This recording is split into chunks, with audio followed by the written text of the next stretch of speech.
सुरगाणा तालुक्यात 2 दिवसांपासून अंधाराचे साम्राज्य पसरले असून जंगलव्याप्त भागातील आदिवासी बांधव अंधारात चाचपडत आहे। रात्री अपरात्री घराबाहेर पडणे मुश्किल झालंय। तसेच बोरवेल विहिरी यांनी तळ गाठला असून विजेअभावी थोडे मिळणारे पाणी दुरापास्त झाले।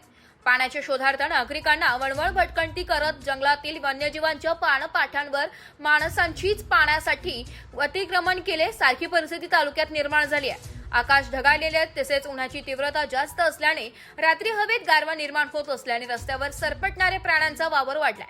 विजेअभावी दुकानदारांकडे थंड पाण्याची बाटली मिळणे दुरापास्त झाली आहे। सर्वत्र बिबट्यांच्या दहशतीपोटी दिंडोरी पश्चिम पट्टा, कळवण पश्चिम पट्टा, सुरगाणा तालुक्यातील पर्वत रांगांमध्ये मानव निर्मित वणव्यात सर्व जंगल जळून खाक झाल्याने वन्यजीवांच्या लपणासाठी आश्रयस्थान मिळत नसल्याने वन्यजीवांचा कल मानवी वस्तीकडे वळलाय।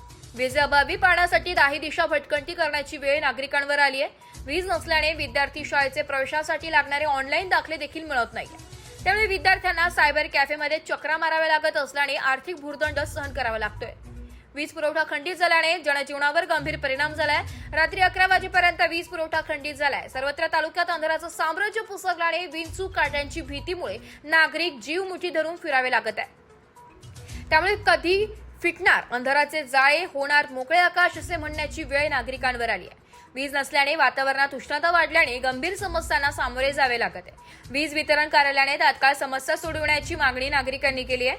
माजी सैनिक शिवराम चौधरी यांनी सांगितले की आमचा परिसर गाव गुजरात डांग सीमावर्ती भागात असून 24 तासापेक्षा जास्त वेळ वीज गायब झाली आहे। विजेअभावी दळण नसल्याचे चपाती भाकरी जेवणात नसल्याने केवळ पोट भरण्यासाठी भातच खावा लागतोय।